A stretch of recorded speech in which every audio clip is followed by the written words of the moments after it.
বিশ্বে সবচাইতে বেশি বিস্কুট খাওয়া হয় বাংলাদেশ, ভারত এবং চীনে। কিন্তু আশ্চর্যের বিষয় হলো বিশ্বের সবচাইতে বড় ওরিও প্রসেসিং এবং মেগা ফ্যাক্টরিগুলো রয়েছে আমেরিকা বা মেক্সিকোর মতন দেশগুলোতে। সাধারণভাবে আমরা ওরিওকে শুধুমাত্র দুধ বা চায়ে ডুবিয়ে ক্রিম চেটে খেয়ে থাকি।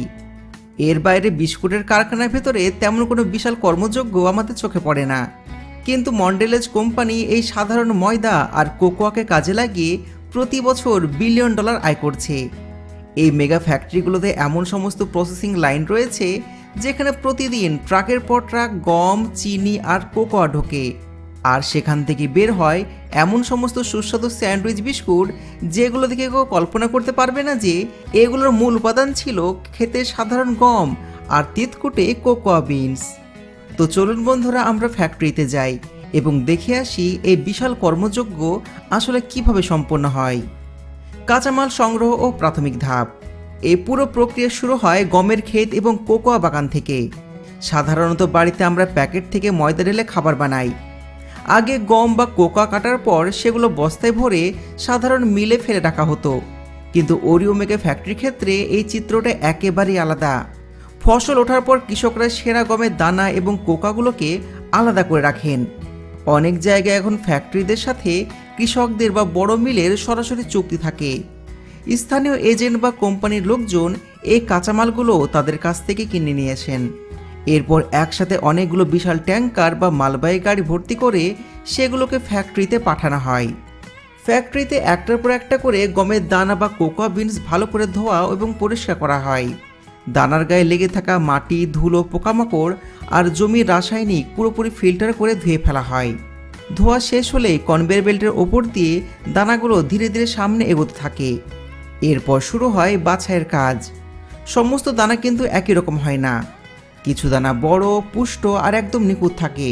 এগুলোকে বলা হয় এ গ্রেড, যা থেকে ওরিওর আসল কালো ডার্ক কোকোয়া আর ময়দা তৈরি হয়। আবার কিছু দানা একটু ছোট হয়, পুরাতন বা সামান্য ভাঙা। এগুলো হলো বি গ্রেড। ফ্যাক্টরি ওয়ার্কাররা আর আধুনিক সেন্সর মেশিন একসাথে কাজ করে দানাগুলোকে আলাদা লাইন বা সাইলোতে ভাগ করে দেয়। তখন বাইরে থেকে দেখলে বোঝার উপায় নেই যে এই সাধারণ দানাগুলো আসলে কতটা সুস্বাদু বিস্কুটে পরিণত হবে। এরপর যে উপাদানগুলো দুই দিকে চলে যায়। ফ্যাক্টরি একপাশে ময়দা, চিনি ও কোকোয়া পাউডারগুলো নির্দিষ্ট মাপে মেশানো হয়। এই কাজ সাধারণত ভারী ইন্ডাস্ট্রিয়াল মিক্সিং মেশিন দিয়ে করা হয়, কারণ প্রতিদিন হাজার হাজার কেজি পাউডার প্রসেস করতে হয়। মিক্সিং ইউনিটে আসার পর শুরু হয় আসল পরিবর্তন।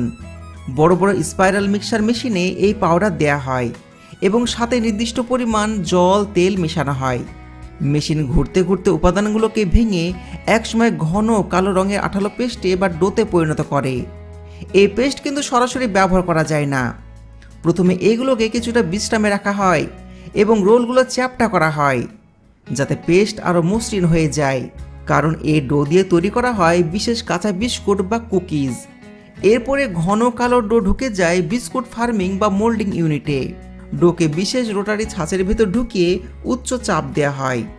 এই চাপের কারণে ডোয়ের ভেতরে ফাইবার একে অপরের সাথে শক্তভাবে আটকে গিয়ে ওরিওর সে বিখ্যাত ডিজাইন তৈরি হয়ে যায়। এইভাবেই তৈরি হয় ওরিওর কাঁচা বিস্কুট।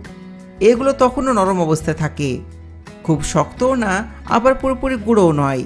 তাই পরের ধাপে এগুলো পাঠানো হয় বিশাল টানেল ওভেনে। সেখানে নির্দিষ্ট তাপমাত্রায় ধীরে ধীরে বিস্কুটগুলো বেক করা হয়। এখন প্রশ্ন আসে, এই বেক করা কালো বিস্কুট দিয়ে আসলে কি করা হয়? এই কালো বিস্কুট মূলত কাঁচামাল বা সেল হিসাবে ব্যবহার করা হয়। অনেক সময় এই বিস্কুটগুলো গুঁড়ো করে নতুন কাসাম্বার বানানো হয়। তখন আর আস্ত বিস্কুটের দরকার হয় না। এই গুঁড়োগুলো দিয়ে বিভিন্ন আইসক্রিম, কেক বা মিল্কশেক তৈরি করা হয়। আবার কিছু বেকারি শিল্পেও এর ব্যাপক ব্যবহার আছে। ফ্যাক্টরি অন্যদিকে বাছাই করা চিনি ও ভ্যানিলা দিয়ে সাদা ক্রিম তৈরি করা হয়। বড় মিক্সার মেশিন দিয়ে ক্রিমগুলোকে একদম নিখুঁতভাবে ফেটিয়ে নেওয়া হয়। কিন্তু কাজ এখানে শেষ নয়। বেক করা বিস্কুটগুলো স্বাভাবিকভাবে ওভেন থেকে বের হওয়ার পর একটু নরম বা অতিরিক্ত গরম থাকে। তাই অনেক ফ্যাক্টরিতে বিস্কুটগুলোর ওপর ঠান্ডা বাতাস বা কুলিং ফ্যান দেওয়া হয়। এতে বিস্কুটের ভেতরে তাপমাত্রা বেরিয়ে যায়, ফাইবার ক্রিস্পি বা মুচমুচে হয়ে যায়, আর পরের ধাপের কাজ করা অনেক সহজ হয়ে যায়। ঠান্ডা করা বিস্কুটগুলো এরপর পাম্পিং বা স্যান্ডউইচ মেশিনে পাঠানো হয়। এখানে আগে থেকে অটোমেটিক নজেল বসানো থাকে। একটি লাইনে বিস্কুটের উল্টো পিঠ রাখা হয়, তারপর ওপর থেকে মেশিন নির্দিষ্ট পরিমাণে সাদা ক্রিম ঢেলে দেয়। এরপর আরেকটি লাইন থেকে আরেকটি বিস্কুট এনে ওর উপর বসানো হয়। এই সময় মেশিন একসাথে প্রচণ্ড গতিতে হালকা চাপ প্রয়োগ করে।